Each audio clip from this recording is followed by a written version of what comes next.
O histórico Concílio Universal Vaticano II aproximou-se de uma enorme pompa e ostentação. Considerado um dos mais importantes concílios na história da Igreja Católica, o Vaticano II produziu 16 documentos destinados a modernizar o papel da Igreja nas questões do mundo. A bênção final é para a congregação e para o mundo. Etá in pace. Vão em paz. Com essas palavras, o Papa Paulo VI fechou o segundo concílio do Vaticano. As pessoas pouco sabiam o que estava por vir.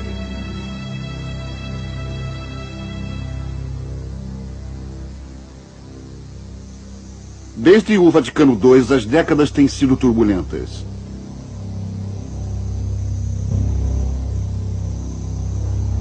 Sua história atravessa séculos, mas seu futuro é incerto. A Igreja Católica Romana é uma igreja em crise. Catolicismo. Crises de fé. Versão brasileira dubla mix. Distribuição Apocalipse Vídeo. Os indícios da presente crise estão espalhados. Os católicos estão insatisfeitos. A assistência à missa tem caído. Os confessionários têm sofrido um declínio ainda maior. As finanças estão críticas.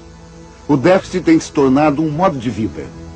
A clausura das igrejas são lugares comuns. Os padres têm pouca provisão. 1000 paróquias americanas já estão sem um padre. Um declínio de 40% está projetado pela virada do século. E a missa, que não pode ser realizada sem um padre, está ameaçada. Disputas internas estão sacudindo a igreja. Teólogos, padres e até bispos estão se tornando cada vez mais francos. Uma página inteira recentemente foi inserida no New York Times pedindo reforma na Igreja Católica. Ela foi assinada e paga por aproximadamente 4.500 ministros católicos e leigos. O Papa levantou a seguinte nota de desafio: ou detenham a dissensão pública ou enfrentem as medidas disciplinares. 1 em cada 7 americanos católicos natos tem deixado a igreja. Só 100.000 hispânicos estão deixando a igreja todo ano.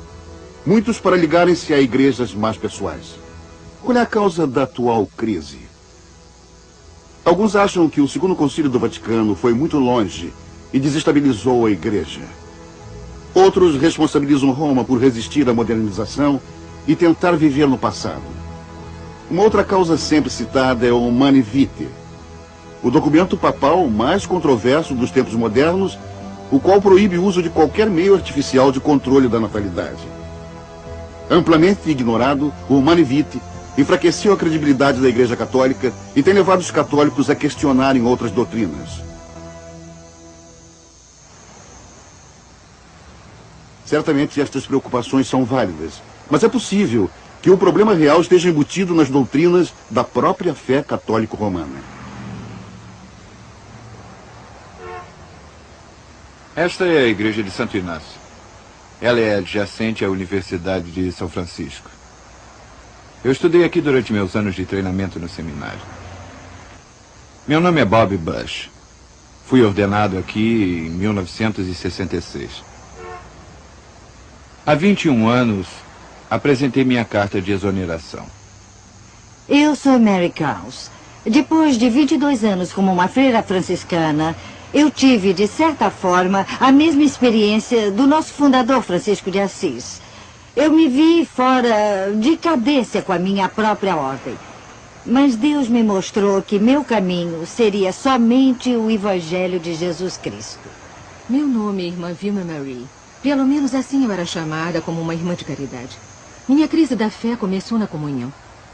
O padre segurou a hóstia à minha frente e disse: o corpo de Cristo. Antes que eu pudesse dizer a esperada resposta, amém, um pensamento passou pela minha mente. Realmente é isso? Isto deu início a uma série de acontecimentos que levaram ao meu relacionamento pessoal com o Senhor Jesus Cristo. Meu nome é Frank Eberhardt. Eu estudei aqui no seminário de São José, em Kingstown, Nova Jersey, para preparar-me para o sacerdócio. Enquanto eu estava aqui me preparando, uma paroquiana aproximou-se e me fez uma pergunta. Quantas missas precisavam ser feitas para que seu marido entrasse no céu? Bem, isto me fez iniciar uma investigação na doutrina do purgatório. Com base nesta investigação, eu percebi que esta doutrina não condizia com a Escritura e então eu tive que pesquisá-la mais profundamente. E encontrei a doutrina da segurança eterna, a forma como alguém sabe que tem a vida eterna quando morrer. Bom, eu completei 4 anos aqui. E diante desta graduação, eu decidi não prosseguir com a ordenação na Ordem de São Vicente de Paula. Estes e milhares de outros como eles estão reexaminando sua fé católico-romana. A missa, os mandamentos, o papel de Maria e até o caminho para o céu. Como as doutrinas da Igreja Católica Romana se comparam realmente às Escrituras Sagradas? A missa.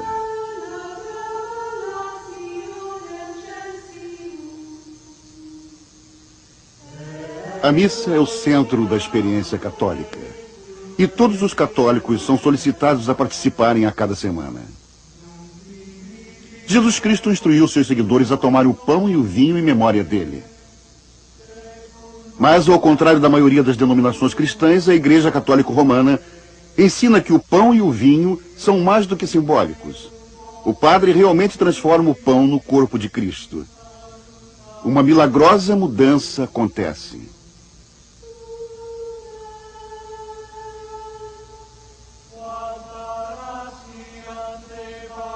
Tomem deles todos e comam. Este é o meu corpo, que será entregue por vós. A doutrina católica ensina que a hóstia não é mais o pão, mas realmente o corpo de Cristo e deve ser cultuado e idolatrado como divino. Sempre tive a curiosidade de saber sobre isto, porque como um padre você apresenta o pão e diz, isto é o meu corpo. E você é ensinado a acreditar que o pão se transforma no corpo de Jesus e você o levanta para as pessoas para o adorarem. Você faz isso com o cálice também. Mas na minha mente eu sempre pensei, não consigo ver nenhuma mudança e será que eu realmente tenho poder para fazer isto? Isto cheira como pão, parece com pão, tem gosto de pão, mas a substância é realmente o corpo de Jesus? Como a Igreja sustenta que uma transformação acontece apesar de todas as evidências externas serem contrárias? Usa-se uma teoria chamada transubstanciação. Teólogo católico, padre John Boyle, da Escola Jesuíta de Teologia. A transubstanciação simplesmente significa que o que antes era pão e vinho é agora o corpo e o sangue de Cristo. E nós o tomamos fisicamente porque somos físicos. E isto é a fisicalidade da vida. A Igreja baseia a transubstanciação nos ensinamentos de Aristóteles. Seu conceito de matéria do 3º século a.C. considerava que tudo consiste de 2 partes, acidentes e substância. Acidente é descrito como a aparência exterior da matéria. Substância é a essência interior. Embora esta ideia tenha sido desde então descartada pela ciência moderna, a Igreja Católica não somente aderiu a ela, como foi mais longe, sustentando que a essência interior pode mudar, enquanto a aparência exterior permanece a mesma. A transubstanciação é o fundamento sobre o qual a missa repousa. Os católicos são ensinados que o padre pode transformar o pão de modo que Cristo pode ser oferecido como um sacrifício real, uma oferta pelos pecados dos vivos e mortos. Este é o verdadeiro sacrifício da missa, que o corpo e o sangue de Cristo estejam sendo realmente sacrificados exatamente lá no altar, em vez de uma simples ação de reviver algo que aconteceu há milhares de anos. Este é o Cordeiro de Deus que tira os pecados do mundo. Bem-aventurados que são chamados a esta mesa. Senhor, eu não sou digno de te receber, mas diga somente uma palavra e minha alma será salva. A Eucaristia é um sacrifício real? Um católico diria que a Eucaristia é o sacrifício de Jesus no Calvário, que não é um sacrifício diferente do que Jesus fez no Calvário. É o mesmo sacrifício. Essa agora vai diretamente contra a Escritura, porque em Hebreus 10:18 diz que onde há remissão destes não há mais oferta pelo pecado, entende? Não há mais oferta. O padre católico Richard Tilson é o autor de 8 livros sobre a fé católica, incluindo o cristianismo católico e uma introdução à fé dos católicos. Nós perguntamos a ele por que a Igreja Católica procura continuar o sacrifício de Jesus na missa. A Eucaristia, para um católico, é uma interpretação essencialmente mística. Aqui há o que nós chamamos de tempo real. Então, há o que João chama de a hora. E a hora está presente em todo momento. Se pudéssemos abrir nossos olhos para esta realidade. E assim a Eucaristia, fazendo presente o sacrifício através da história, ajuda a abrir os olhos para o que realmente está acontecendo, continuamente. Que Deus está continuamente, através de Jesus Cristo, reconciliando o universo com Ele mesmo. Isso nos permite entrar pessoalmente naquele momento e sermos reconciliados com Deus repetidas vezes. E para um católico, isto prossegue ante o sacrifício do Calvário. Mas se o sacrifício do Calvário não começa naquele ponto, ele começa realmente na fundação do mundo. Ele avança na história e também volta na história. Outras denominações cristãs celebram que o sacrifício está terminado. Nós perguntamos ao padre Shilson por que a Igreja Católica escolhe enfocar sua continuidade. Por que não deixá-lo terminado?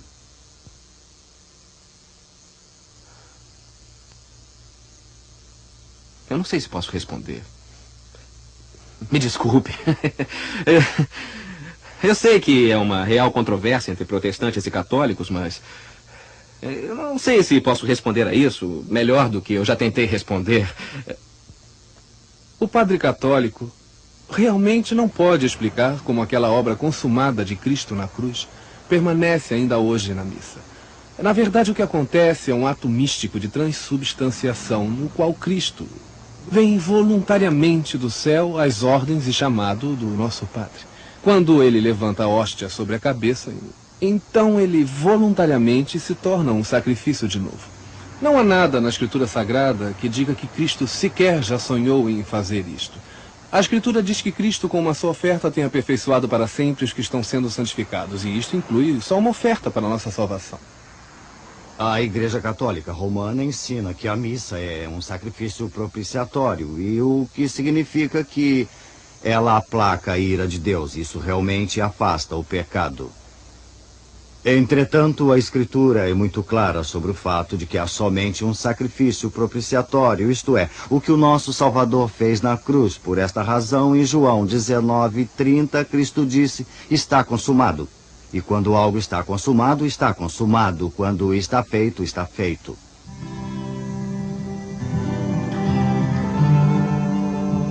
Imagens.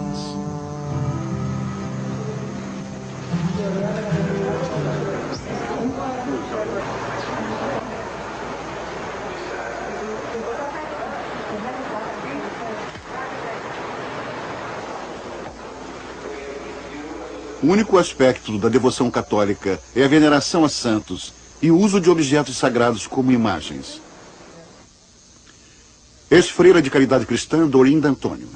No convento, nós tínhamos uma lista completa de santos que usávamos para várias situações. Se perdíamos alguma coisa, orávamos para Santo Antônio. Se tivéssemos um caso sem esperança na família, talvez um parente que fosse bêbado ou algo desse tipo, orávamos a São Judas. Isso em casos sem esperança. Nós orávamos para São Geraldo se houvesse uma mulher grávida em nossa família que precisasse de assistência. São Blaise, se tivéssemos uma inflamação na garganta. Rezávamos para São Cristóvão para viajar, claro, nós lembramos dele. E em elevadores. No convento nós tínhamos um elevador para as freiras mais velhas e naquele elevador estava esta medalha de São Cristóvão. Era espantoso. Nós tínhamos pequenas estátuas de Maria e José, São José para a paz de criação. Tínhamos pequenas estátuas bem no peitoril da janela, esperando e rezando para que a estátua impedisse de chover em determinado dia. Não farás para ti imagem esculpida, nem figura alguma do que há em cima do céu e nem embaixo da terra, nem nas águas debaixo da terra. Vitor Afonso serviu como jesuíta por 21 anos. Não te encurvarás diante delas ou as adorarás. É o mesmo termo. Apesar de ser parte dos 10 mandamentos na Bíblia Católica, a Igreja Católica omite este mandamento do Catecismo. Ainda assim, ele continua com 10 mandamentos. E como ainda continuam sendo 10? Eles pegam o último mandamento, que é: não cobiçarás a mulher do teu próximo, não cobiçarás a casa do teu próximo, nem o seu servo, nem a sua serva, nem o seu boi, e nem o seu jumento, nem coisa alguma do teu próximo. E eles dividem este mandamento em 2. Assim, o 9º é: não cobiçarás a mulher do teu próximo, e o 10º: não cobiçarás bem algum do teu próximo. Dessa forma, eles têm 10 mandamentos. Isto é desonesto, isto é trapaça. Mudaram os 10 mandamentos. Mas por que eliminaram o 2º mandamento? Porque há muito interesse em se fazer estátuas. Embora as escrituras fossem claras, as tradições da igreja foram seguidas. Ave Maria, cheia de graça, o Senhor é convosco. Bendita sois vós entre as mulheres, bendito é o fruto do vosso ventre, Jesus. Ave Maria, Mãe de Deus, rogai por nós, pecadores, agora e na hora de nossa morte. Amém. Ave Maria, cheia de graça, o Senhor é convosco. Bendita sois vós entre as mulheres, bendito é o fruto do vosso ventre. Os 100 anos que precederam o Segundo Concílio do Vaticano foi chamado Século de Maria. Durante esse período, a Igreja Católica desenvolveu muitas doutrinas novas concernentes a Maria. Nunca na Igreja Católica se tinha visto tal coisa. Mais importante foi a proclamação da Imaculada Conceição por parte do Papa Pio IX, publicada em 1854. Muitos católicos não entendem a doutrina da Imaculada Conceição. Um número ainda menor tem conhecimento de que esta doutrina contradiz a Escritura. Esta é a doutrina que diz, basicamente, que a bem-aventurada Virgem Maria teve um filho, Jesus Cristo, através do Espírito Santo. O fato de Deus ter engravidado Maria para ter Jesus, sem ter acontecido o sexo carnal, sem relação carnal. A maioria das pessoas e católicos não entende esta doutrina. Ela não tem nada a ver com o nascimento virginal de Jesus Cristo. Todos os católicos e cristãos acreditam que foi um nascimento virginal. O pai de Jesus não foi um homem. Os católicos acreditam que Maria, quando era pequena, quando foi concebida no útero de sua mãe, não teve a mancha do pecado original. Isso significa que ela já estava salva, ela era sem pecado. Isto não é o que a Escritura diz. Só Jesus foi sem pecado, porque todos pecaram e destituídos estão da glória de Deus. Maria era uma pecadora. A própria Maria disse que era uma pecadora em Lucas. No seu cântico, onde declarou: a minha alma engrandece ao Senhor e o meu espírito exulta em Deus, meu Salvador. Maria disse que necessitava de um Salvador. Todos pecaram e destituídos estão da glória de Deus. Todos caíram. Todavia, a Igreja Católica determinou que Maria foi concebida sem pecado. A proclamação do Papa de que Maria nunca pecou levantou outras questões. Se, como a Bíblia diz, o salário do pecado é a morte, e Maria nunca pecou, ela já morreu algum dia? Se ela morreu, seu corpo se decompôs no túmulo? Todos queriam saber, mas as Escrituras e a tradição católica silenciaram. 400 bispos e 8.000 padres e membros de ordens religiosas enviaram perguntas a Roma esperando por resposta. 8 milhões de católicos leigos também assinaram requerimentos. Finalmente, em 1950, o Papa Pio XII proclamou que Deus levou Maria corporalmente ao céu. Esta doutrina é conhecida como a Assunção de Maria. Bart Brewer foi um padre carmelita, uma ordem devota a Maria. A virgindade perpétua de Maria, a Imaculada Conceição de Maria e assim por diante são doutrinas obrigatórias, são ditas leis divinas. Os católicos não podem rejeitar estas doutrinas. Se eles as rejeitarem, há o que eles chamam de um anátema, há uma maldição para qualquer católico romano que rejeitar um dogma oficial com respeito a Maria, a mãe de Jesus Cristo. Os padres católicos serão honestos em nos dizer que, na verdade, esta doutrina não tem fundamento na Escritura. E qual é a origem da doutrina da Assunção de Maria? Você não vê nada definitivo na Escritura sobre isto, mas você acha um tipo de base. Porém, eu diria que a doutrina da Assunção tem a sua origem na devoção das pessoas através dos séculos. Quando a prática religiosa das pessoas se torna a fonte da doutrina, o sentimento popular é colocado acima da revelação divina. Dessa forma, a distorção da verdade se torna inevitável. Os relatos bíblicos acerca de Maria apresentam-na como uma humilde e fiel serva de Deus. Porém, a tradição católica confundiu a posição dela com a própria posição de Cristo. Foi afirmado que Maria apareceu a muitos no papel incaracterístico de se promover. Em 1917, ela apareceu em Fátima. Lá ela anunciou: Deus deseja estabelecer no mundo a devoção ao meu coração imaculado. Meu coração imaculado será vosso refúgio e o caminho de levá-los a Deus. Este santuário ao Imaculado Coração de Maria foi recentemente erigido em Santa Clara, Califórnia, para promover a devoção ao Imaculado Coração de Maria. Eu sinto, sempre que tenho um problema pelo qual estou rezando, que se falar com Maria, ela terá mais compaixão de mim. E ela pode entender meus motivos se eu sentir que fiz algo de errado. Melhor do que Jesus ou Deus. Você sabe, ela é uma espécie de mediadora. Este anúncio é do Catholic Standard e Times. Ele não tem dito não a ela em 2000 anos. O que você teria para ela pedir a ele? Se me permitir uma opinião um pouco pessoal, eu creio que como eu disse, um dos problemas ocidentais da cultura do mundo é o problema da patriarquia. O cristianismo e o judaísmo são religiões fortemente patriarcais.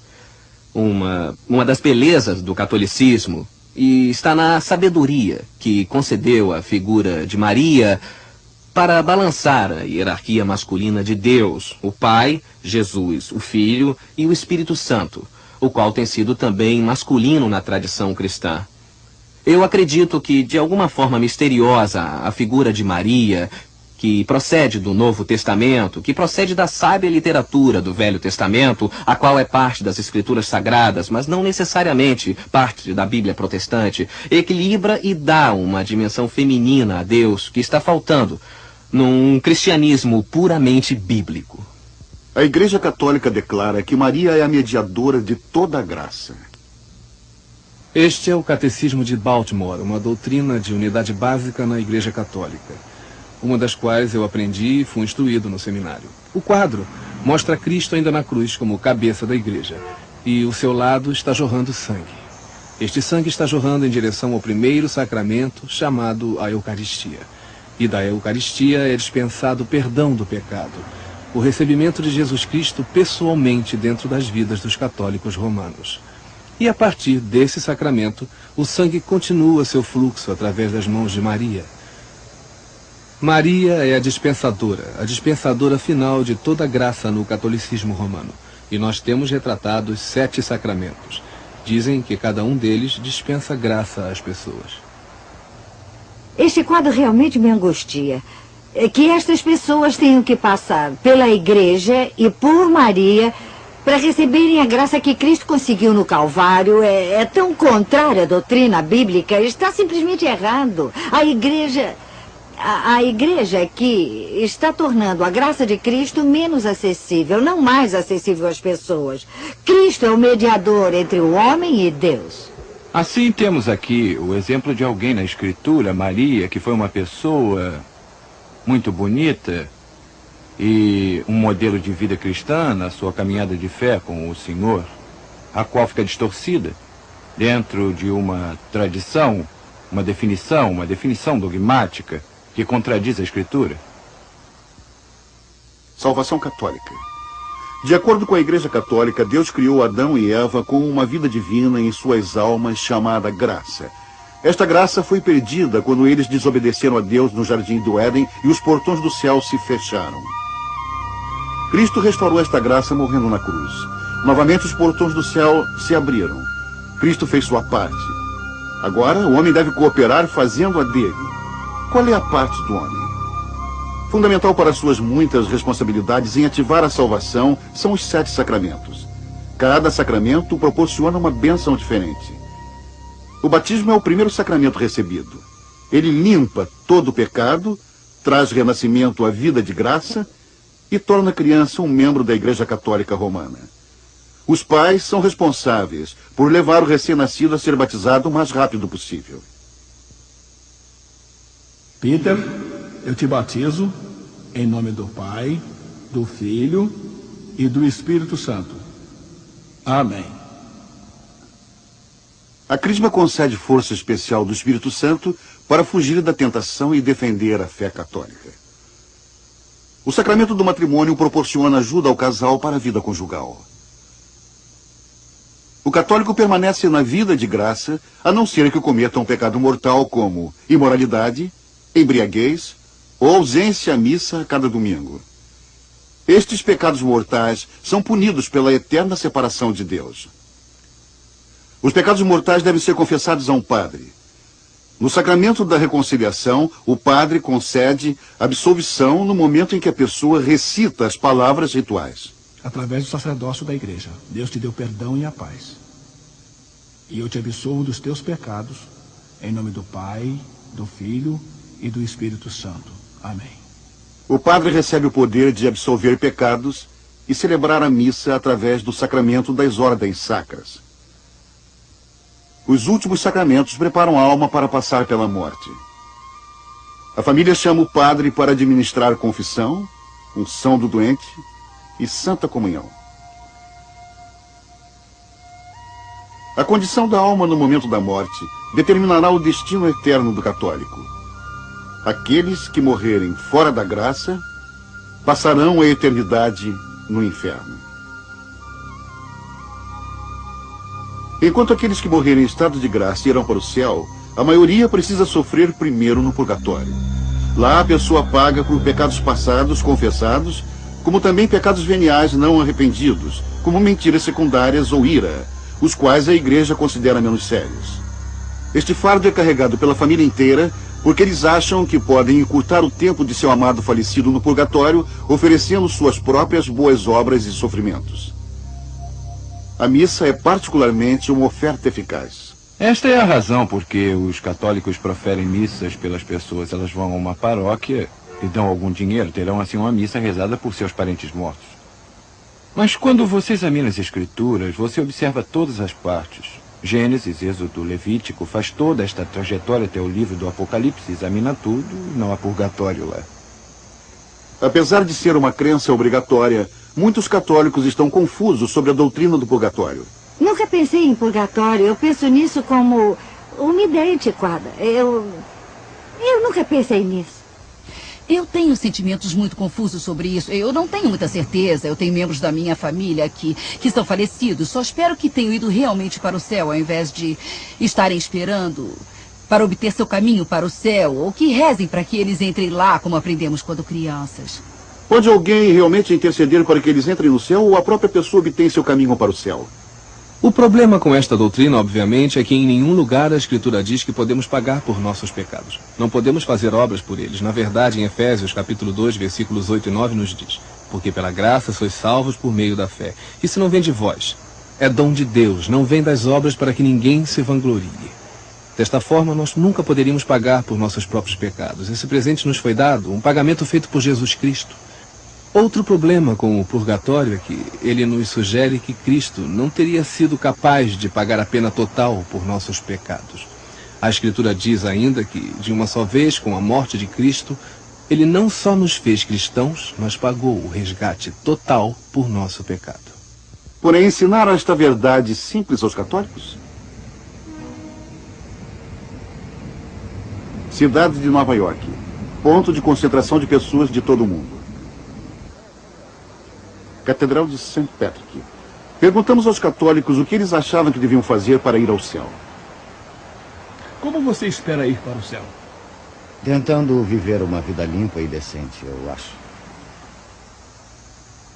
Bom, é só você ser um bom católico e ser bom um com o outro. Fazer o melhor. Eu espero assim chegar lá. Você obedece aos 10 mandamentos, eu acho, e tem uma chance bem razoável. Você não pode falhar com os 10 mandamentos. Seguindo minha consciência e acreditando em Deus e fazendo bem. Tratando as pessoas corretamente, sendo agradável com todos. Ir a Cristo é ir a Maria. Assim como mulher, você tem que seguir o caminho de Maria para ir a Cristo. Eu não sei. Sabendo me conduzir. Faça o bem, vá à confissão, vá à igreja e trate seu próximo o melhor que puder. Eu vou aos sacramentos todo final de semana, a cada domingo.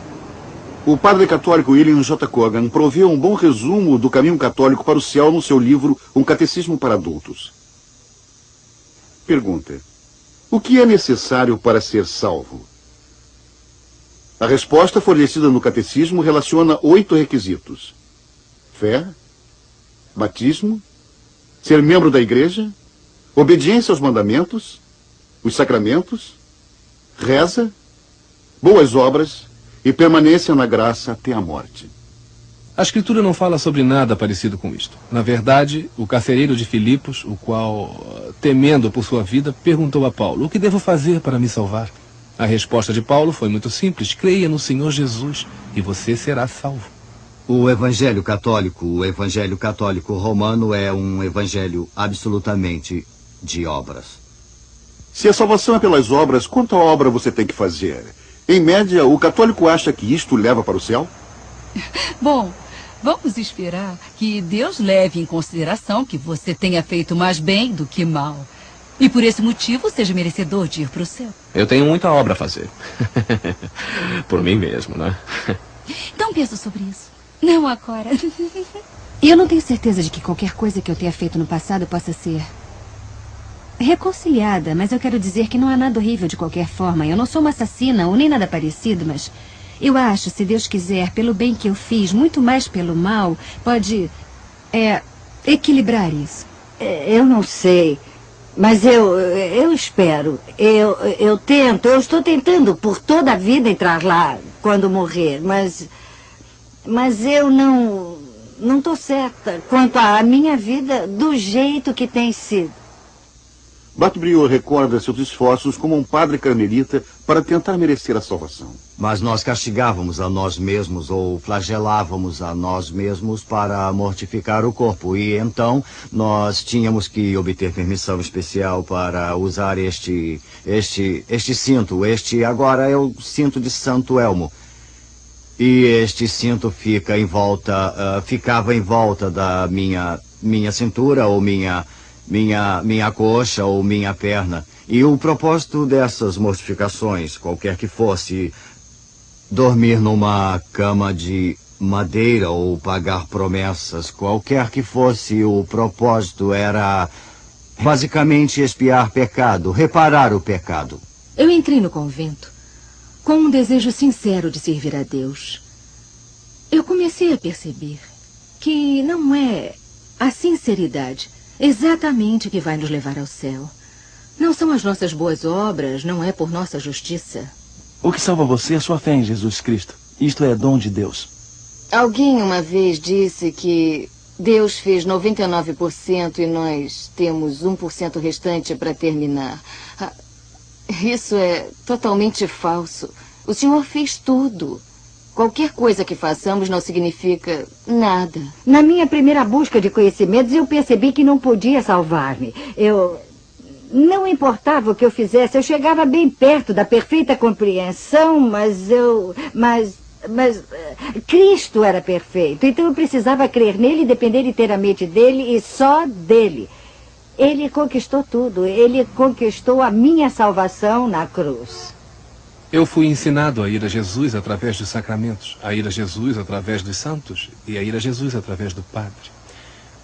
O que estou querendo dizer é que agora é diferente, porque como um cristão eu posso ir a Cristo pessoalmente. Eu pedi a Ele para ser meu Salvador e perdoar meus pecados, para pagar os pecados que eu nunca pude pagar.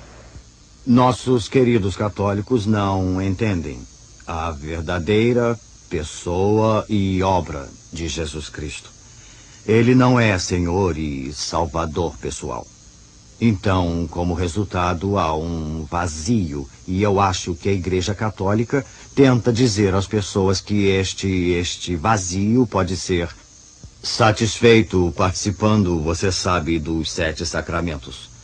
Desta forma, em vez de um dinâmico caminhar e conversar pessoal com o Senhor Jesus Cristo, é um ritual e cerimonial que cria a impressão de que realmente os católicos conhecem a Cristo, mas não conhecem pela própria essência do catolicismo romano. Apesar dos ensinamentos da Igreja, alguns católicos têm aprendido que a salvação é somente pela fé. Contanto que você crê em Jesus, e isso é tudo que ele pede para você, então irá para o céu. E o que você tem que crer sobre ele? Que ele morreu por você e que perdoa seus pecados se você crer nele. É tudo que ele pede. Esta mulher foi a única de dúzias de católicos que entrevistamos na Catedral de St. Patrick que parecia entender o plano de salvação. É só a laicidade que tem sido enganada? Enquanto Vitor Afonso era ainda um padre jesuíta, ficou incomodado de que a Igreja Católica não estivesse ensinando o Evangelho verdadeiro. Ele discutiu a questão com um proeminente doutor do catolicismo somente para levar o padre a compreender que ele mesmo não entendia. Finalmente, Vitor perguntou ao padre o que ele achava que o Evangelho era. A resposta do padre? Amamos uns aos outros. Eu disse que isso é o fruto. Que você ame um ao outro. Quais são as boas novas? Ele nunca conheceu. Ele nunca diria que as boas novas é que nós estávamos todos destinados ao inferno e quando Jesus veio e morreu na cruz através do seu precioso sangue, quando cremos nele, estamos salvos, temos a vida eterna. Ele não diria isso. Por quê? Não porque sejam contra Jesus. Ele não sabe disso. É um doutor das Escrituras. As Escrituras são claras, mas o erro persiste.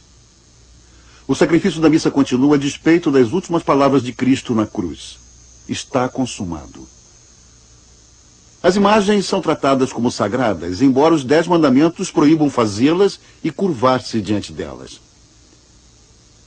Maria é proclamada mediadora de toda a graça, embora o Novo Testamento ensine que só há um mediador entre Deus e o homem, Jesus Cristo. E as pessoas são ensinadas que devem trabalhar pela salvação, embora a Bíblia coloque claramente que a salvação é pela graça através da fé. E isto não vem de vós, é dom de Deus. Muitos católicos modernos escolheram ignorar certas doutrinas da Igreja que consideram desatualizadas. Um conceito errado é o de que o Segundo Concílio do Vaticano mudou muitos desses dogmas. O Vaticano II não fez mudanças doutrinárias. Em outras palavras, não. Houve uma mudança de imagem, mas não de substância. Há um princípio que Roma promove sempre idem, significa sempre o mesmo. Em outras palavras, suas doutrinas dogmáticas básicas nunca podem mudar. Houve uma mudança Houve redefinição e reestruturação da teologia católica, mas não houve mudança real nem radical do dogma católico, porque isso destruiria o catolicismo romano. Enquanto nenhuma mudança doutrinária foi feita, o Segundo Concílio do Vaticano mudou a posição da Igreja em relação às religiões não cristãs. Ele afirmava que as pessoas de todas as religiões formam uma comunidade e que a Igreja respeita os valores espirituais, morais e culturais do hinduísmo, budismo e islamismo. Diálogo e colaboração foram encorajados. Eu mesmo estou envolvido em um PhD em budismo em Mahayana. Minha especialidade nisso é budismo tibetano. Eu escolhi o budismo porque parecia ser tão contrário ao cristianismo quanto era possível ser. Os budistas não acreditam em Deus, não acreditam na alma.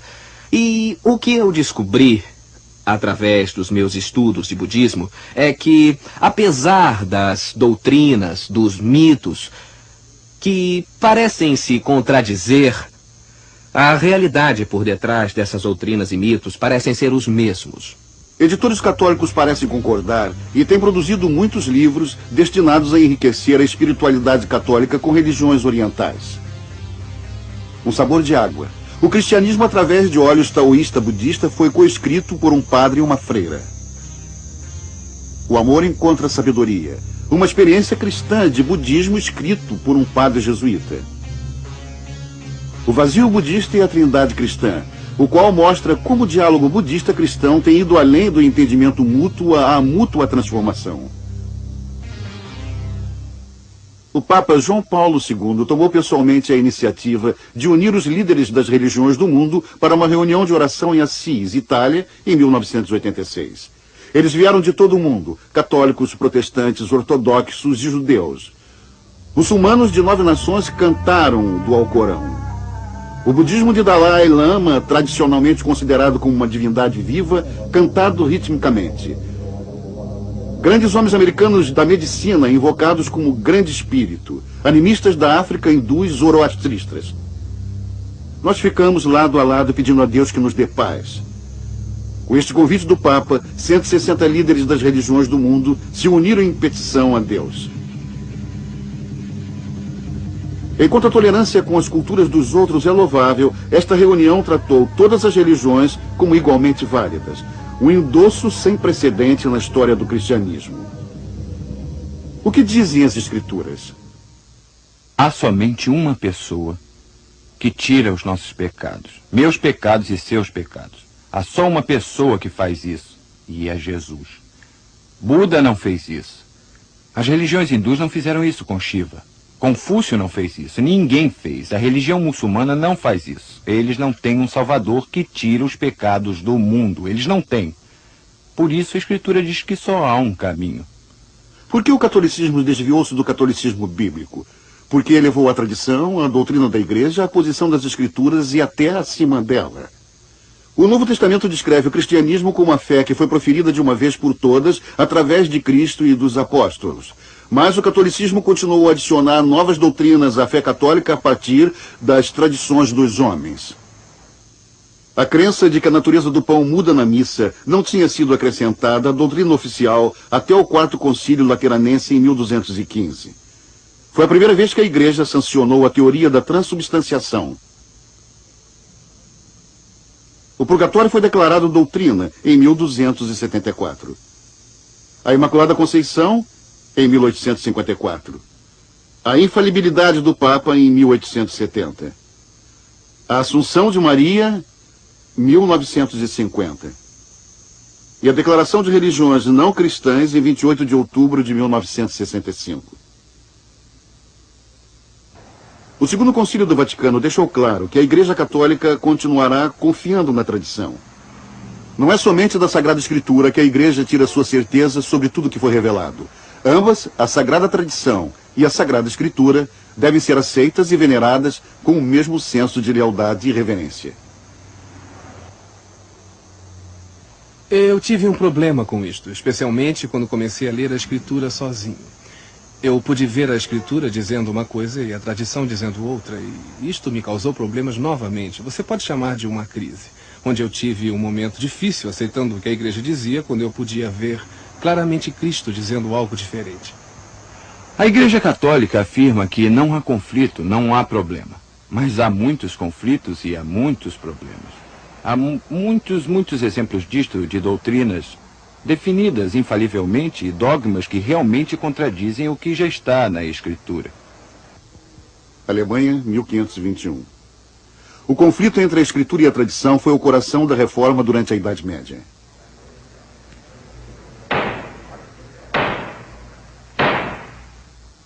Doutor Lutero.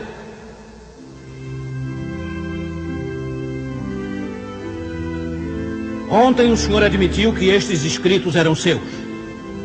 O senhor nos dirá agora, persiste no que está escrito aqui ou está preparado para retratar estes escritos e as crenças que eles contêm?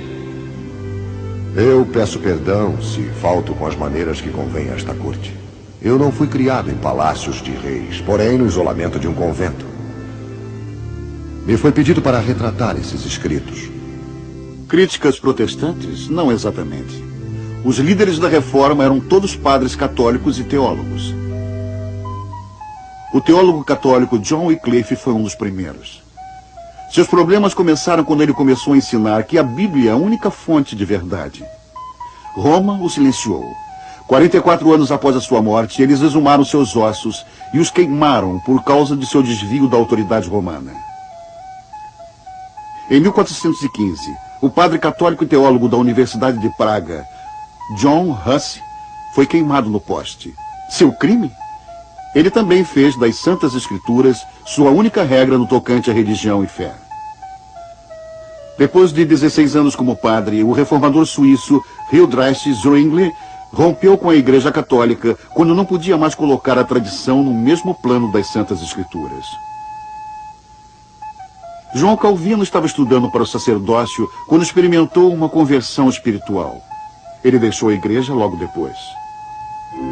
Martinho Lutero era um padre agostiniano e professor de teologia da Universidade Católica de Wittenberg. Ele não concordou com os representantes do Papa de venderem perdão do purgatório para financiar a construção da Basílica de São Pedro. Lutero fez uma lista de 95 razões por que isto era errado e pregou na porta da igreja de Wittenberg.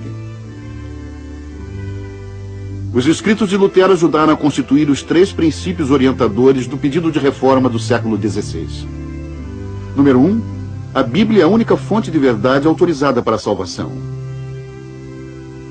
Número 2. O homem é salvo por Deus somente através da fé. Número 3. Todo cristão tem acesso direto a Deus somente através de Jesus Cristo. Quando ordenado a retratar-se, Lutero respondeu: minha consciência está cativa à palavra de Deus. Sua vida escapou por um triz. Estes homens foram todos católicos leais, cujas tentativas de reformar sua igreja e voltar ao cristianismo bíblico defrontaram-se com forte oposição de seus superiores.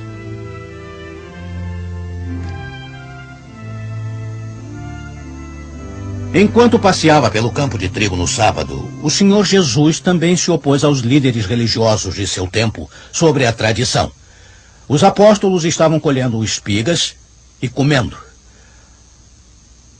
Além disso, quando eles comiam o pão, não lavavam as mãos cerimoniosamente como os rabinos prescreviam. No 7º capítulo do Evangelho de Marcos, nós lemos que os fariseus e os escribas perguntaram a Jesus: por que não andam os teus discípulos conforme a tradição dos anciãos? Jesus não se intimidou. Ele repreendeu os líderes religiosos por elevarem os ensinamentos dos rabinos ao mesmo nível da autoridade das santas escrituras de Deus. Ele os acusou de ensinar como doutrina os preceitos de homens. Ele não podia obedecer às tradições dos anciãos sem desobedecer à palavra escrita de Deus. Ele escolheu antes obedecer a Deus do que aos homens. Muitos católicos hoje estão fazendo essa mesma escolha. Eu tinha que decidir a quem iria seguir. Seria um homem que podia cometer erros? Ou Deus que não podia mentir para mim?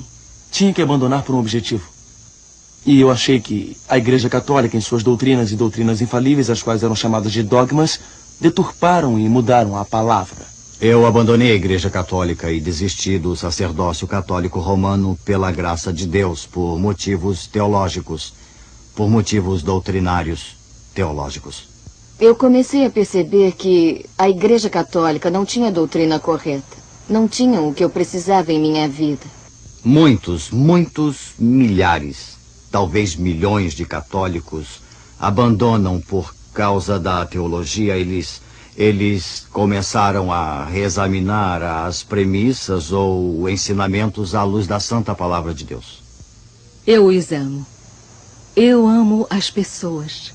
Mas eu sinto muito que as doutrinas a que eles se apegam tanto não estejam de acordo com o que Deus disse ser necessário para entrar no céu.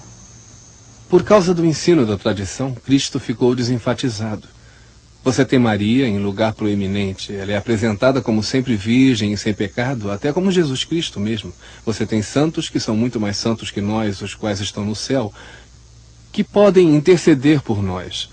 Você tem outros símbolos no catolicismo que tomam o lugar de Jesus Cristo, ou pelo menos desenfatizam a obra de Jesus Cristo pelos católicos. Eu acho que uma razão pela qual o catolicismo não está surtindo efeito hoje, está em crise, é porque há uma falta de fé no próprio Evangelho do Senhor. Muitos de vocês irão dizer: bem, nós estamos há muito tempo na Igreja Católica e temos o bastante de Jesus.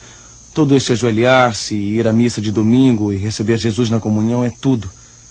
Irmãos e irmãs, isso não é Jesus. Isto não é Jesus. E esta não é a mensagem inspirada pelo Espírito Santo como está registrada nas Escrituras. O caminho católico de salvação é uma falsa esperança, pois este não é o Evangelho de Jesus Cristo encontrado no Novo Testamento. Deus nos adverte daqueles que viriam e pregariam um outro Jesus, um espírito diferente e um Evangelho diferente. Desiludidos com as doutrinas católicas, muitos têm finalmente voltado para o amparo da Bíblia. Estes católicos ficaram surpresos com o que encontraram. Essa graça era algo que você não podia merecer, e isso me surpreendeu, porque sempre pensei na Igreja Católica que você poderia obter a graça através da confissão. Em todo tempo eu pensei que isso estava na igreja, ou indo à missa, ou cumprindo penitência, sendo bom.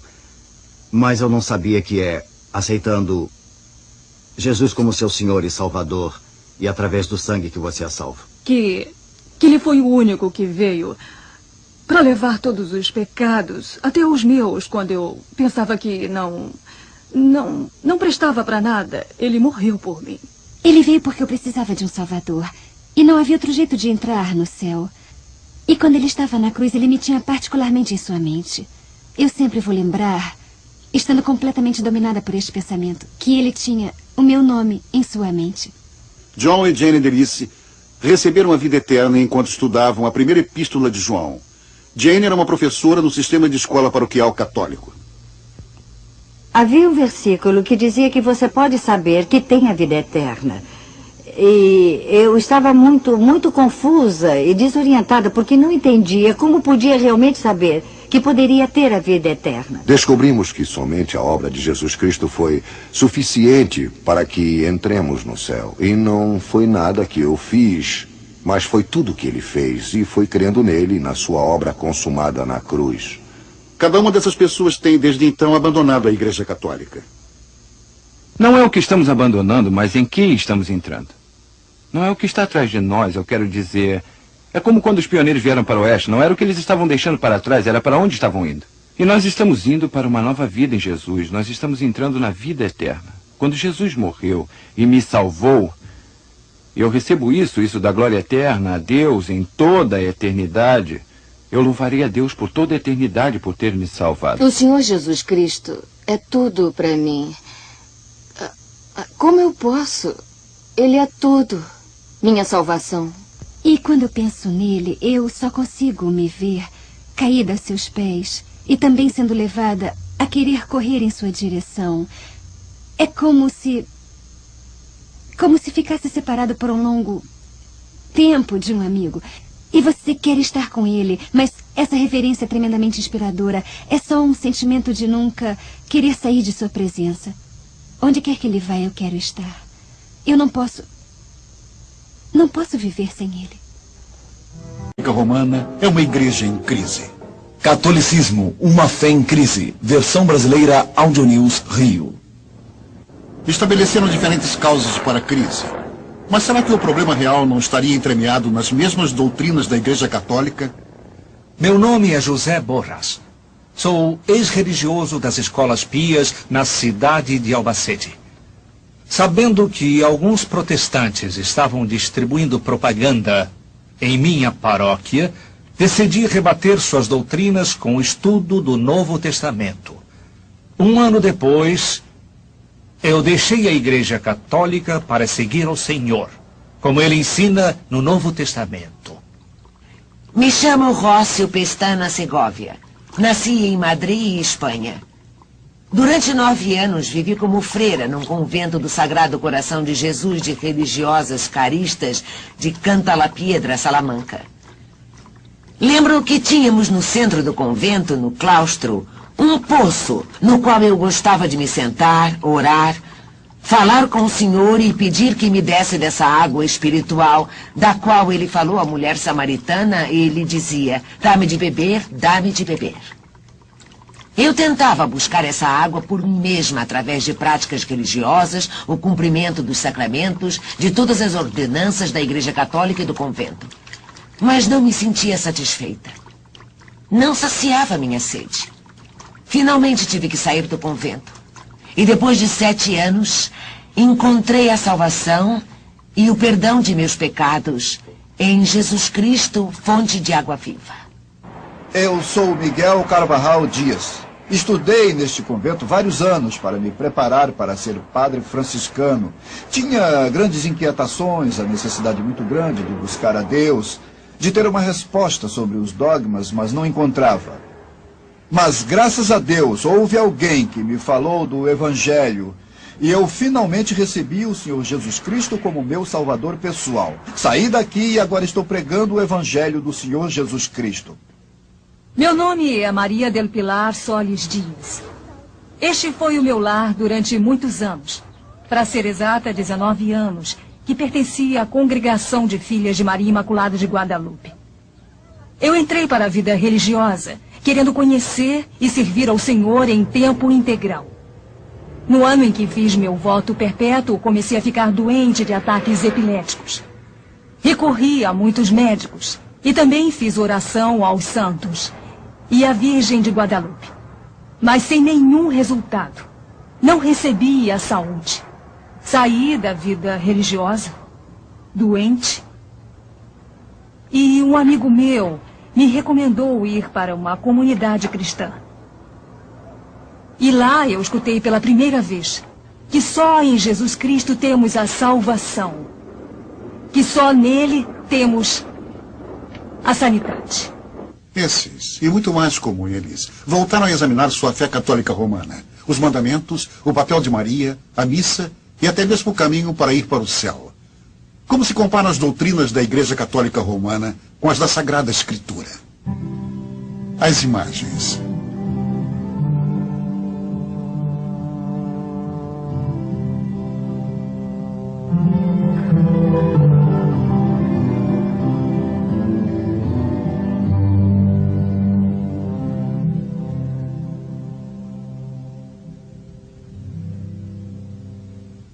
Um aspecto único da devoção católica romana é a veneração de santos e o uso de objetos sagrados, como, por exemplo, as estátuas.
O problema com as imagens é que as pessoas, principalmente o povo e as pessoas simples, recorrem às imagens e oram para elas e creem que elas vão conceder as coisas que elas pedem. E isso vai contra o que ensina a palavra de Deus. Êxodo 20, 3 e 4. Na Bíblia Católica diz: não terá outro Deus que a mim. Não farás esculturas de imagem alguma do que há no alto dos céus, nem do que há embaixo da terra, nem do que há nas águas embaixo da terra. A Igreja Católica tem sua própria lógica a respeito desse mandamento, e assim ela se permite ao luxo de esconder esse segundo mandamento. Não farás imagem como uma adição ao fim do primeiro, em vez de pôr em seu lugar como segundo mandamento. Amar a Deus sobre todas as coisas, o primeiro mandamento. O segundo, não tomarás o nome de Deus em vão. E assim por diante. Mas não se fala, não farás imagem, nem semelhança, nem nada do que há nos céus, nem na terra, nem embaixo da terra. E como falta um mandamento, então o último o dividem em dois. A Igreja Romana diz: não cobiçarás a mulher do próximo, o 9.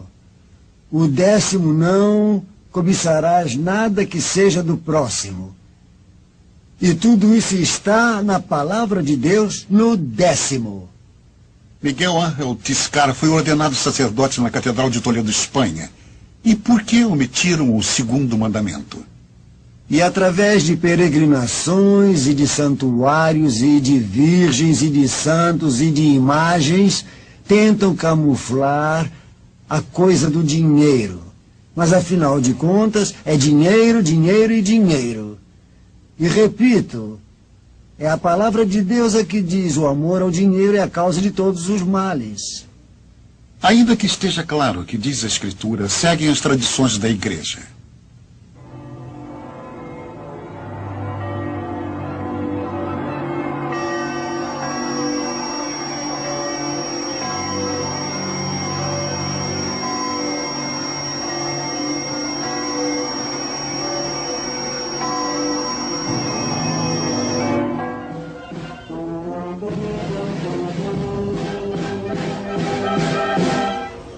Os 100 anos anteriores ao Segundo Concílio Vaticano foram designados como o século mariano.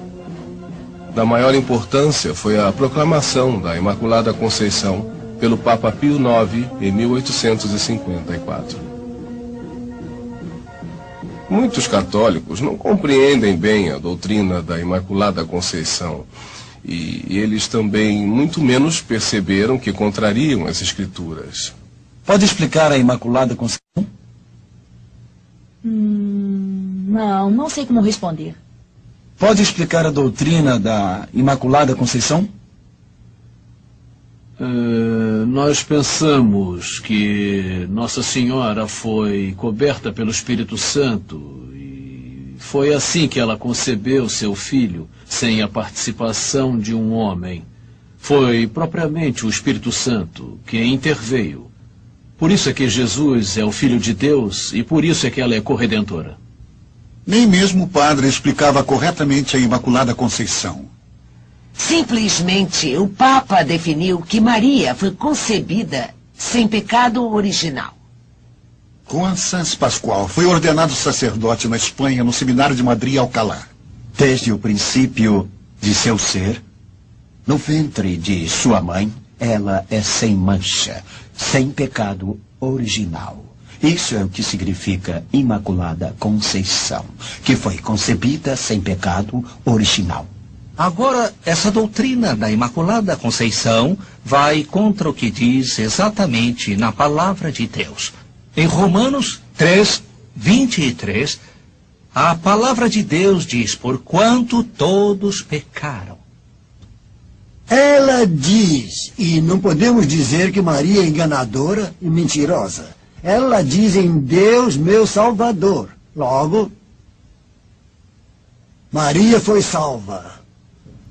A proclamação do Papa de que Maria nunca havia pecado suscitou outras questões. Se, como a Bíblia diz que o salário do pecado é a morte, e Maria não pecou, morreu? E se morreu, se decompôs o corpo no sepulcro? Todos queriam saber. Mas tanto as Escrituras como a tradição católica guardavam silêncio a respeito disso. 400 bispos e membros das ordens religiosas enviaram solicitações a Roma pedindo resposta. 8 milhões de leigos católicos também assinaram pedidos. Finalmente, em 1950, o Papa Pio XII proclamou que Deus havia tomado corporalmente Maria aos céus. Essa doutrina é conhecida como a Assunção de Maria. A Virgem não morreu. Ela dormiu. Então, ao acordar de seu sono, os anjos vieram levar seu corpo e sua alma para o céu. E hoje é a festa da Assunção. A Virgem entrou de corpo e alma para o céu, como Jesus Cristo entrou depois da ressurreição. E qual é a fonte da doutrina da Assunção de Maria? A Assunção de Maria vem através da doutrina da Igreja como através dos papas. Foi evoluindo. A doutrina da Ascensão de Maria, a Igreja Católica Romana. Bem, se baseia em falsas tradições? Também. Não na Palavra de Deus. Na Imaculada Conceição, a virgindade perpétua de Maria e a ascensão de Maria aos céus são não leis eclesiásticas, e sim dogmas, e como tais têm que ser cridas por todas as pessoas que quiserem ser consideradas como boas católicas e permanecer dentro da Igreja Católica. Quando as práticas religiosas do povo chegam a ser a fonte da doutrina, o sentimento popular é elevado à categoria de revelação divina. E com isso se faz a inevitável distorção da verdade. Os relatos bíblicos de Maria a apresentam como uma serva humilde e fiel a Deus. Mas a tradição católica confundiu sua posição com a do próprio Cristo. Se alega que apareceu com um papel muito pouco característico de promover sua própria glória. Em 1917, apareceu em Fátima e lá anunciou: Deus quer estabelecer no mundo a devoção a meu imaculado coração. Meu imaculado coração será vosso refúgio e o caminho para conduzir-vos a Deus. Nós temos fé nas imagens. Para mim, sim. É como se Deus, por exemplo, a Virgem de Guadalupe é a mãe de... A Virgem Maria é mãe de Jesus. E para mim, é Deus. Eu digo que me lembro mais vezes dos momentos que passo com a Virgem que de Jesus, que também, para mim, é importante, mas... Não sei, acho que recorro mais a ela. A Igreja Católica declara que Maria é a mediadora de todas as graças. Por Jesus e por Maria é muito fácil. Maria é o caminho mais fácil para se chegar a Deus. Maria é como uma escada. Então subimos por essa escada. Jesus e Maria são essa escada. A teologia católica, apoiada nessas considerações, é como chama a Virgem a onipotência intercedente. Quer dizer, ela é que obtém tudo o que pedem. Porque a Virgem é uma intercessora nossa.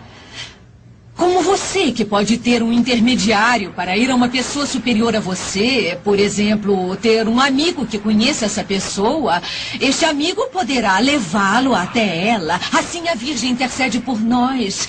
Você a vê com suas mãozinhas juntas, é porque ela sempre está em atitude de oração. E ora por nós, ela intercede por nós, é nossa intercessora. Isso é um verdadeiro absurdo. O Senhor não necessita alavanca de ninguém, absolutamente. Não tem que se mover, basta que diga, faça-se e as coisas são feitas. Repito, o apóstolo Paulo disse que só há um mediador, Cristo. Se Cristo é o mediador, bem, então não há mais mediadores do que ele. E como ele é o onipotente, e em todas as partes está como Deus, Deus nos ouve e vamos a ele com a confiança de quem vai ao Todo-Poderoso. Esse é o grande erro do marianismo, ou da doutrina de Maria, que se põe a Maria, a mãe de Jesus, no mesmo lugar que Jesus Cristo. O papel que Nossa Senhora cumpre na Igreja Católica em todo o mundo, não só na Guatemala, é de corredentora. Quer dizer, ela, junto com Jesus, ajudou na salvação da humanidade. Esse é o sentimento que existe na Guatemala e no mundo, no catolicismo. A põem como corredentora. Corredentora, já que estão pondo Maria junto ou no mesmo lugar que Jesus Cristo, ganhando para nós essa salvação. Esse é o grande erro. E Maria é um modelo para as pessoas quanto à sua obediência e sua humildade. Nada mais. A Igreja Católica pôs então Maria no lugar em que outras religiões antigas punham seus deuses.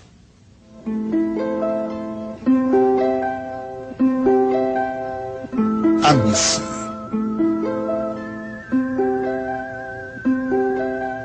A missa é o centro da experiência católica romana e todos os católicos devem assistir semanalmente. A Igreja Católica diz que a missa é uma representação da última ceia.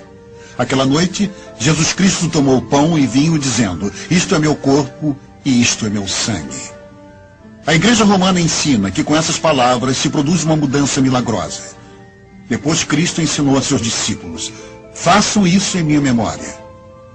A resposta da Igreja Romana a esse mandamento é a missa. Quando o sacerdote católico romano pronuncia essas palavras de Cristo da última ceia, os católicos creem que se produz uma mudança no pão e no vinho que realmente se transformam no corpo e no sangue de Jesus Cristo.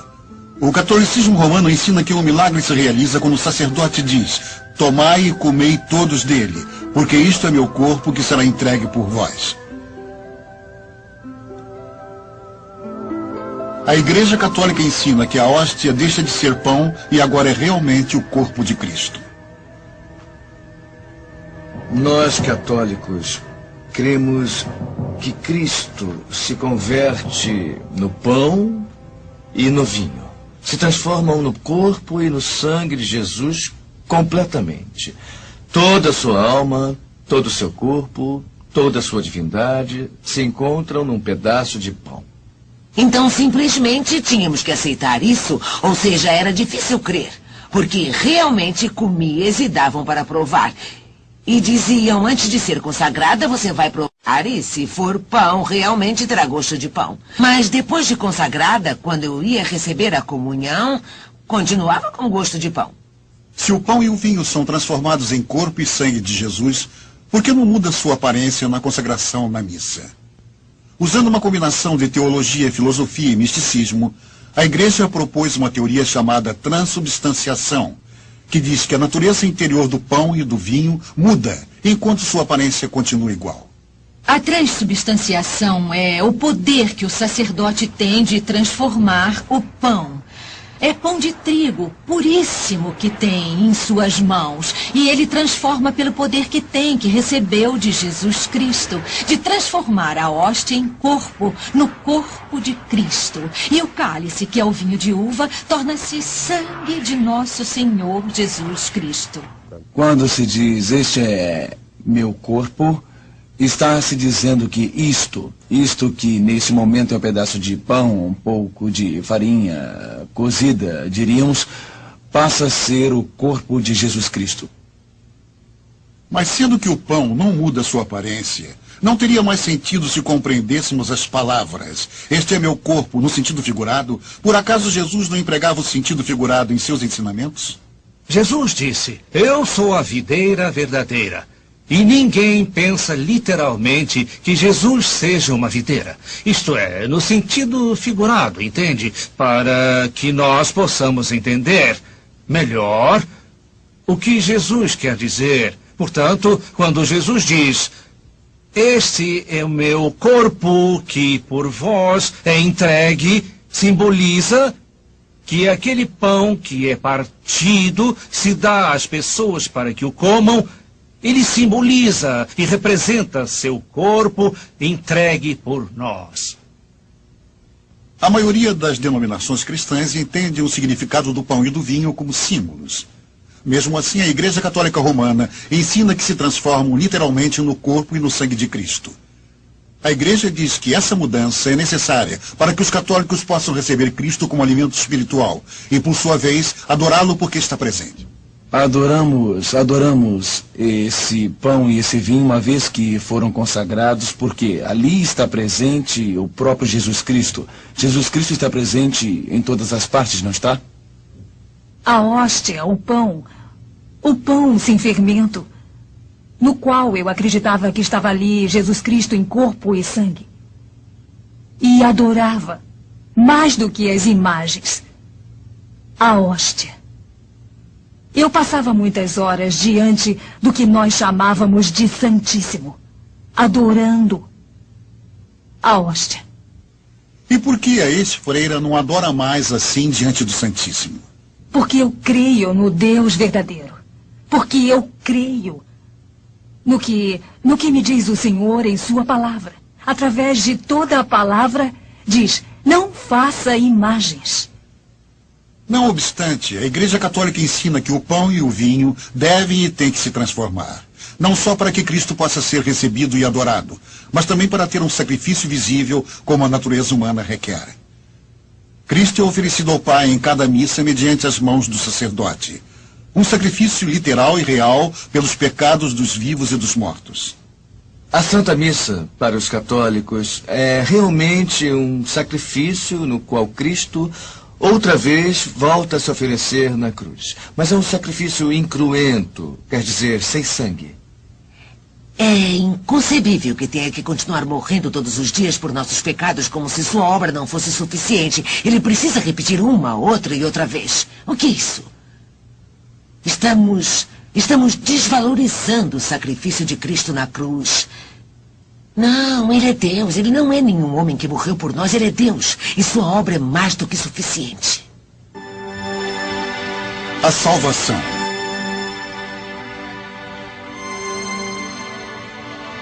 Segundo a Igreja Católica, Deus criou Adão e Eva com vida divina em suas almas, chamada graça. Essa graça foi perdida quando desobedeceram Deus no jardim do Éden e as portas do céu ficaram fechadas. Cristo restaurou essa graça ao morrer na cruz. Outra vez se abriram de par em par as portas do céu. Cristo havia feito sua parte, e agora o homem teria que cooperar fazendo a sua. Qual é a parte do homem? Da maior importância entre suas muitas responsabilidades para alcançar a salvação. Temos os 7 sacramentos. Cada sacramento provém uma bênção distinta. O batismo é o primeiro sacramento que se recebe. Limpa todos os pecados.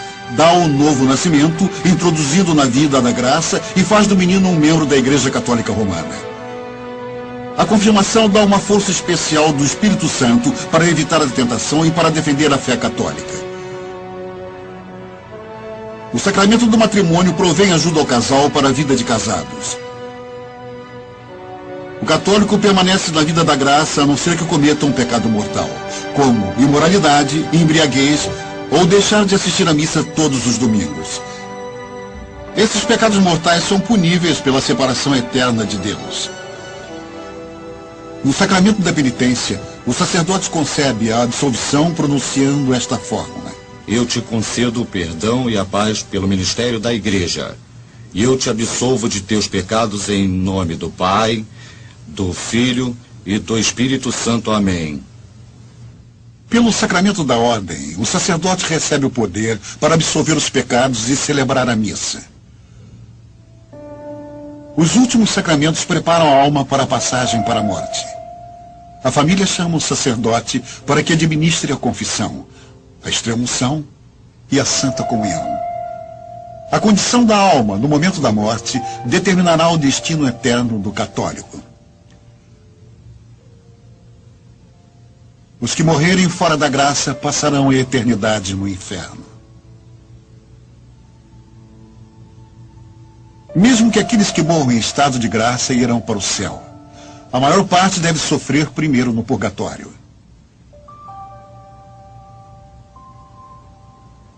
Lá, a pessoa paga por seus pecados anteriores confessados e por pecados veniais não confessados.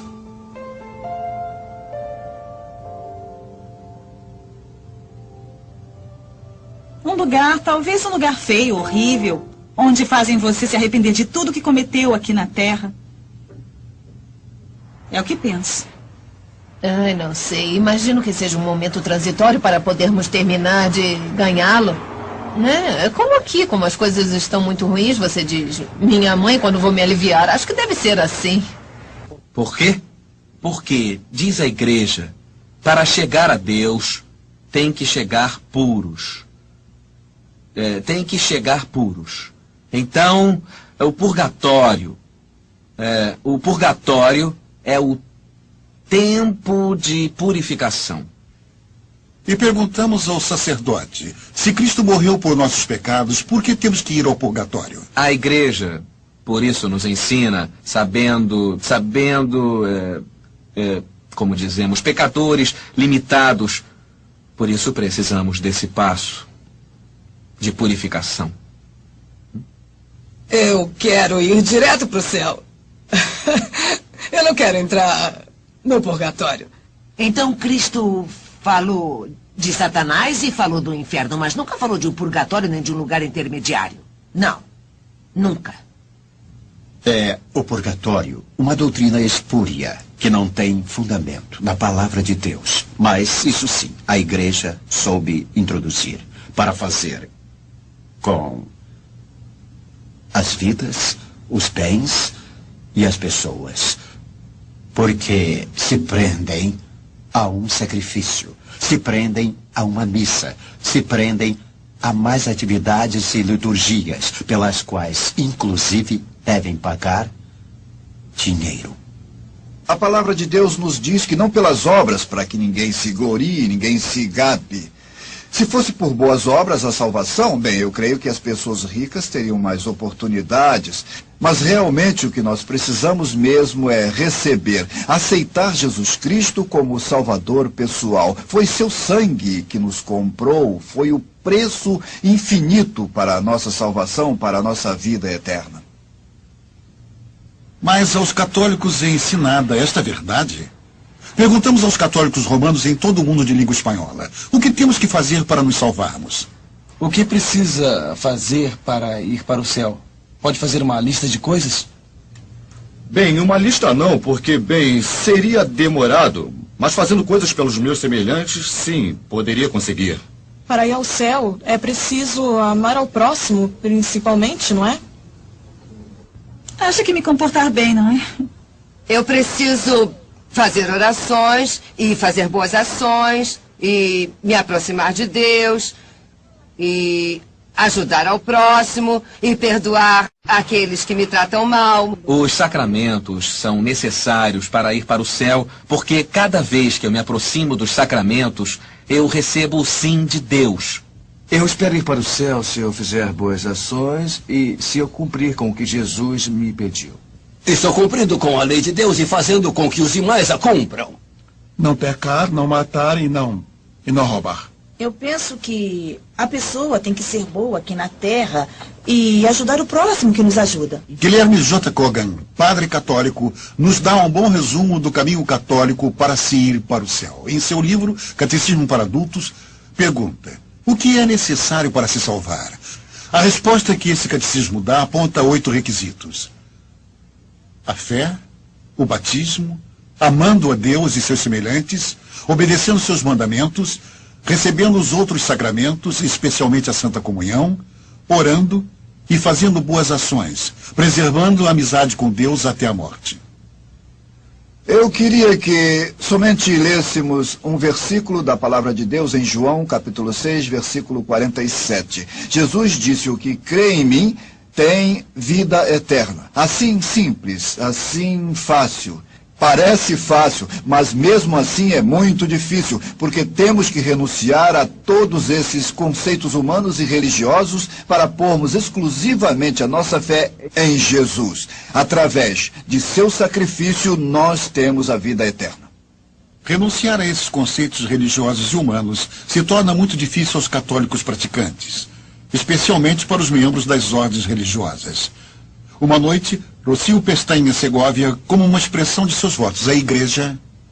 Eu gravei uma cruz a fogo vivo como se marca o gado. Eu pus uma cruz no fogo e quando estava vermelha, eu pus um lenço na boca para não gritar, para que ninguém ouvisse. O evangelho católico, a doutrina católica é um evangelho à base de obras. Tudo é de acordo com o que você faz. Se fizer correto, bem, se não, já era. Se a salvação é por obras, quantas obras temos que fazer? E tem certeza de que irá para o céu o católico romano normal e comum? Você acredita que conseguirá ir para o céu?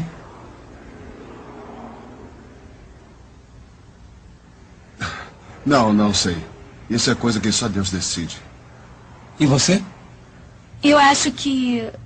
Bom, ninguém sabe de nada. Todos esperamos o que está por vir. Eu acho que é isso.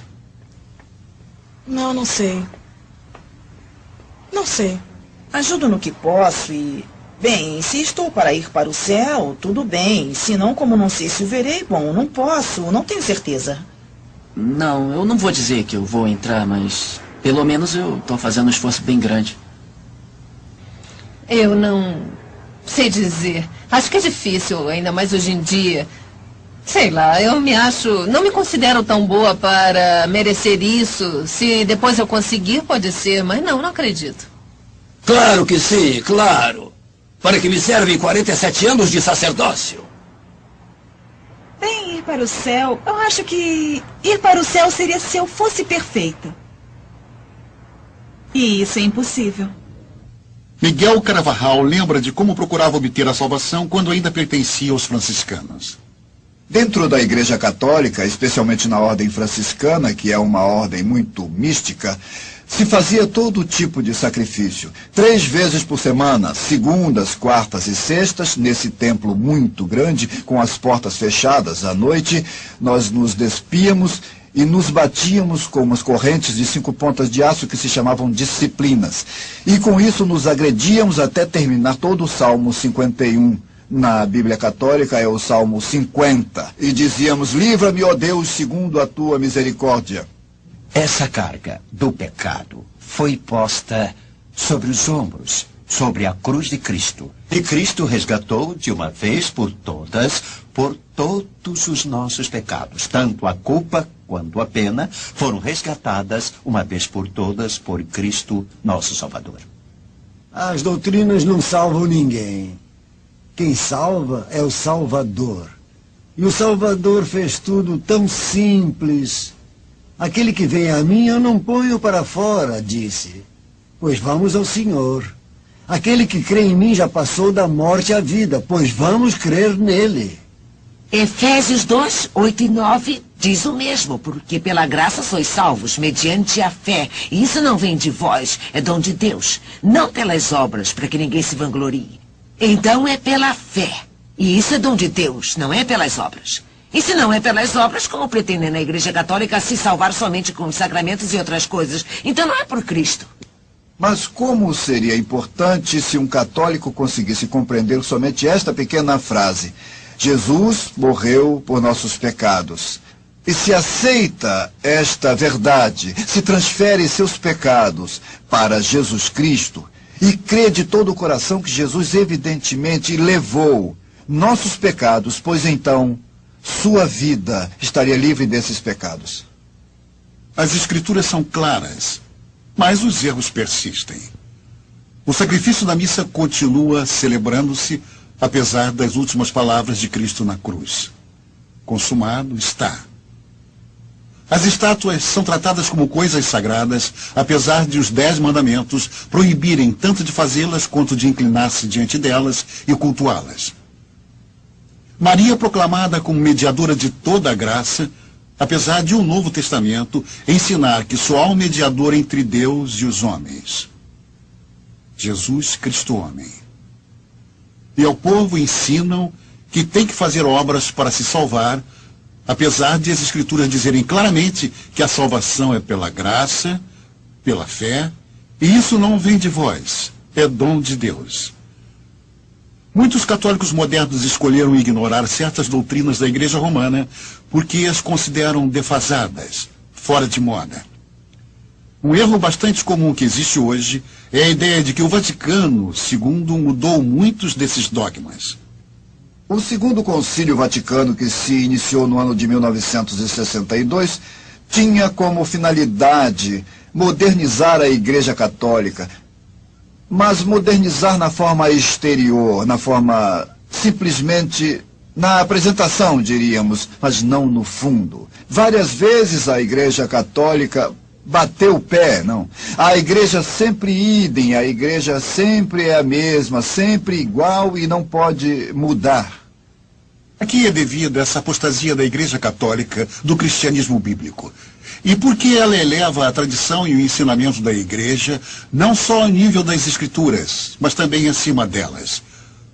O Novo Testamento descreve o cristianismo como a fé que foi uma vez dada por meio de Cristo e seus apóstolos. Mas o catolicismo continuou aumentando novas doutrinas à fé católica romana, tomando-as das tradições dos homens. A crença de que a natureza do pão muda na missa não foi aumentada como dogma até o Concílio de Letrán em 1215, quando pela primeira vez a Igreja Romana oficializou a teoria da transubstanciação. O purgatório foi declarado dogma em 1274, a Imaculada Conceição em 1854, a infalibilidade papal em 1870, a Assunção de Maria em 1950. O Concílio Vaticano II deixou claro de que a Igreja Católica continuará se baseando na tradição. A Igreja não deriva somente da Sagrada Escritura sua certeza a respeito de todas as verdades reveladas. Por isso, hão de receber e venerar ambas com o mesmo espírito de piedade. Um dos professores estava escrevendo no quadro todos os anos nos quais haviam sido estabelecidos os diferentes dogmas da Igreja. E, no fim, depois que estava tudo escrito, disse: bem, o que seria da Igreja Católica se tivéssemos que anular todos estes dogmas? E ele mesmo, raciocinando, disse: eu creio que ficaríamos sem nada. Então, esse foi o primeiro impacto em minha vida. E daí começaram grandes perguntas, como, por exemplo, por que Jesus Cristo Não teria pregado o evangelho completo e deixou a tarefa para que a igreja estabelecesse dogmas e novas doutrinas. É um erro pôr a igreja acima de Cristo. Pôr a igreja acima das escrituras. E então, venha a se cair no autoritarismo dogmático da igreja, com o qual se tiraniza o povo humilde. Alemanha. Esse conflito entre a escritura e a tradição estava no centro da reforma durante a Idade Média.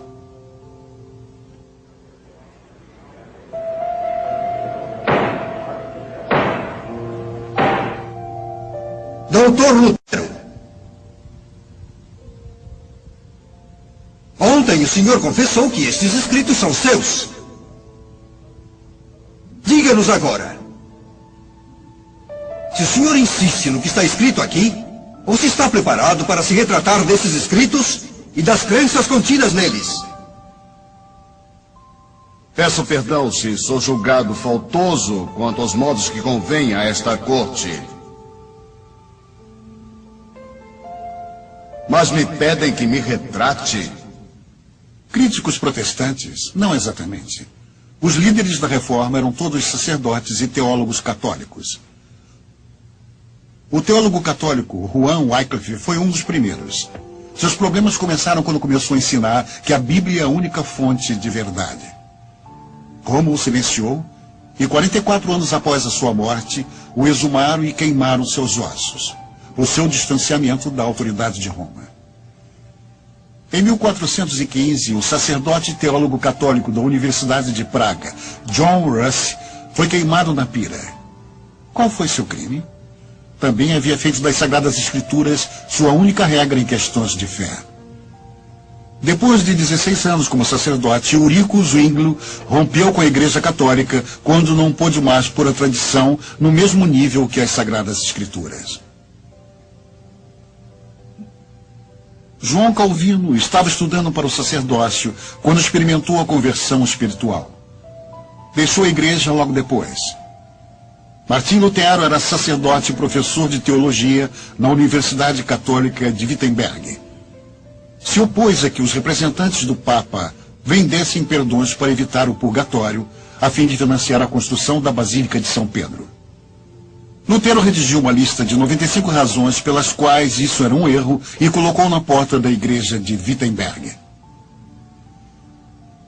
Os escritos de Lutero ajudaram a formar os 3 princípios reitores do chamamento à reforma do século XVI. A Bíblia é a única fonte de verdade para a salvação. O homem é salvo por Deus mediante uma só fé.